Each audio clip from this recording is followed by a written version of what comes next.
Hey everybody, this is Peyton with Decipad, the new interactive notebook for building models and communicating with numbers, and I am so excited to share with you all this introductory tutorial so you can get started telling stories with data.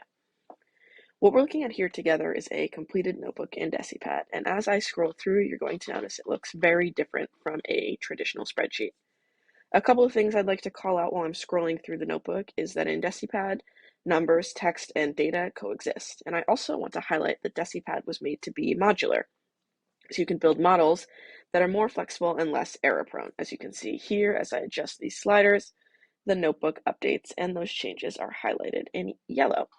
We're building Decipad to give people the power to build something like an app, but with the collaboration and customization of a document.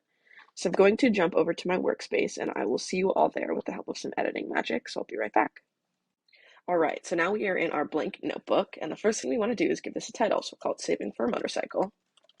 And we want to know, how long do I need to save for? To start building a model in Decipad, you are going to set up and connect to different blocks. And there are 4 different types of blocks. You access those with the slash command.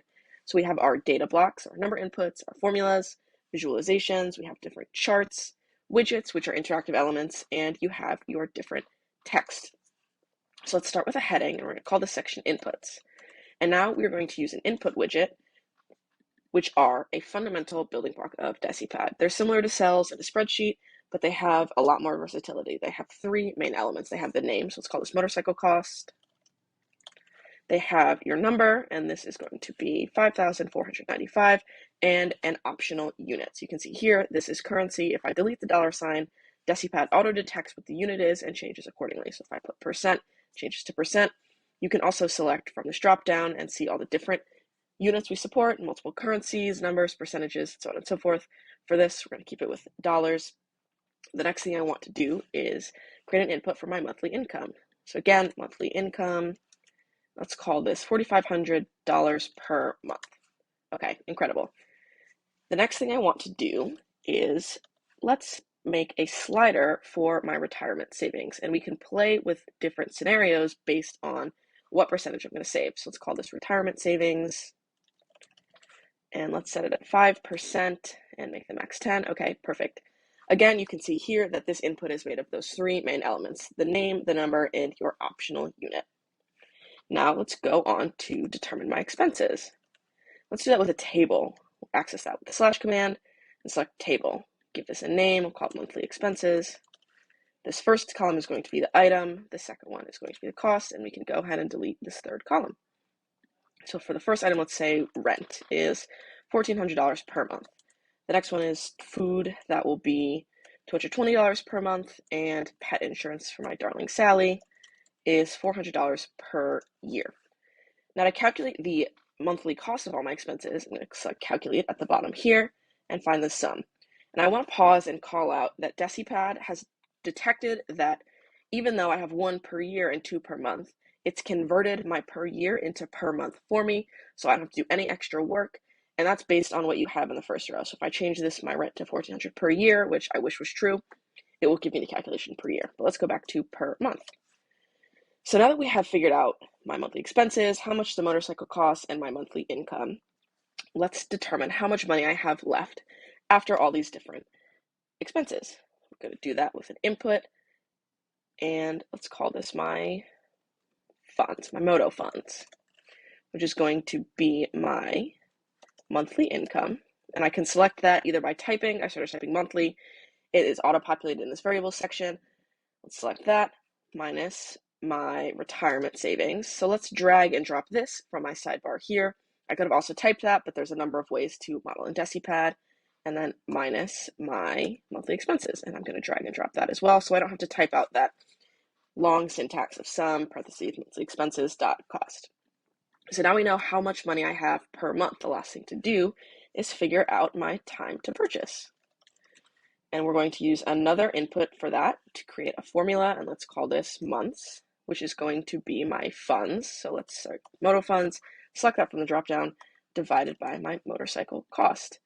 Nope, it's motorcycle cost divided by my motorcycle funds. Motorcycle cost divided by my motorcycle funds. So it looks like I have to save for 2.1 months. let's go back up here and say, now that I have an answer to my question, I can say, it looks like I need to save for, drag that from the sidebar so I don't have to scroll down, for 2.1 months. And as I update how much I want to save per month, the model updates as well. You can see it's briefly highlighted in yellow. So if I'm saving 10% per month of my income, I'm going to have to save for a little longer. And if I'm not saving anything, I can afford my motorcycle in a little bit less time. The last thing I can do is I can actually make this model more interactive by turning these number inputs into input widgets. So let's go ahead and do that now. We have motorcycle cost an input widget and the monthly income as an input widget.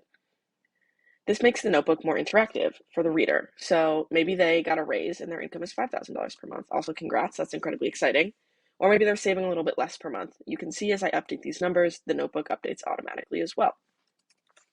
The last thing I'm going to do here is I'm actually going to add another input widget and put it next to my retirement savings. And let's name this item. And now this notebook serves perfectly as a template that you can use if you're saving for a big purchase.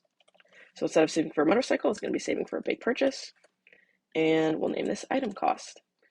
And it looks like I need to save for 2.29 months to afford my motorcycle. But whatever you're saving for, you can put in the item section. You can update these different widgets. And this notebook now lives in our templates gallery. So you can access that by clicking on the help button down here and going to our docs and examples. And if you have any questions, comments, thoughts, feedback while you're modeling, you can always contact me, Peyton, by email. That's peyton@decipad.com. I'll write it right here for you. Or you can always contact me via the chat, live chat. We love to hear from you. I'd love to know what you're saving for. Feel free to use this template to map out how long you need to save for, add things to the table depending on your different expenses. And I'm really looking forward to hearing from you and seeing what you build in Decipad. Thank you so much for watching and have a great rest of your day.